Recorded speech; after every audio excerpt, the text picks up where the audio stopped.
क्या बिहार को एक नया जेपी मिल गया? क्या बिहार की राजनीति हवा बदलने वाली है? क्या बिहार से जात और धर्म के नाम पर होने वाले राजनीति का विदाई हो जाएगा? दरअसल आप जानते हैं कि बिहार में छात्र राजनीति फिर से तूल पकड़ रहा है। हाल ही में बीपीएससी का एग्जाम हुआ जिसमें छात्रों का आरोप था कि भारी धांधली हुआ है एवं प्रश्न पत्र लीक हुआ है और इन छात्रों का मांग था कि सरकार री एग्जाम करवाए, लेकिन बीपीएससी अथॉरिटी ने ऐसा कहने से मना कर दिया, जिसके कारण सरकार और छात्र आमने सामने आ गए। छात्र आंदोलन करने पर विवश हुए तो सरकार उसको बलपूर्वक दबा देना चाहती थी।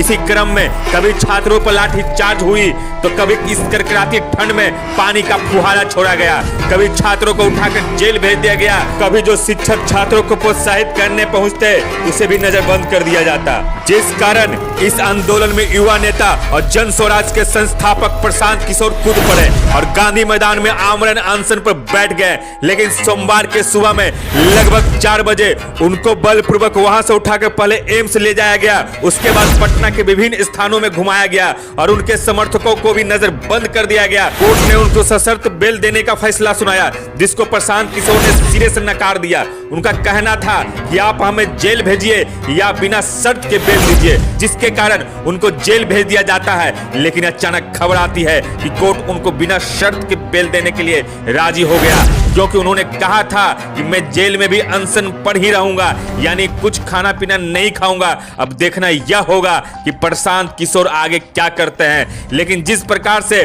सरकार और प्रशासन ने प्रशांत किशोर के साथ व्यवहार किया, उन पर कार्रवाई की, उससे बिहार के युवा छात्र उनके समर्थन में खड़े होने लगे और शायद इसी कारण सरकार ने आनन फानन में प्रशांत किशोर को रिहा करने का फैसला लिया, ताकि यह आंदोलन जन आक्रोश आंदोलन में नहीं बदल जाए। क्योंकि जिस प्रकार से प्रशासन के द्वारा बर्बरता किया गया है, उससे लोगों में अच्छी खासी नाराजगी है। वहीं विरोधियों का कहना है, चाहे वह राजद हो या बीजेपी, कि इतना महंगा वैनिटी बैग बगल में खड़ा करके आज तक किसी भी नेता ने आंदोलन नहीं किया।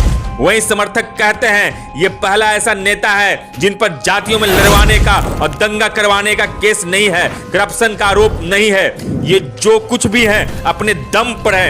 इन्होंने विदेश में जाकर अच्छा पैकेज में जॉब किया, जब भारत लौटा तब बड़े बड़े राजनीति पार्टी के लिए कैंपेन चलाया। तो स्वाभाविक सी बात है यह व्यक्ति कमजोर नहीं है।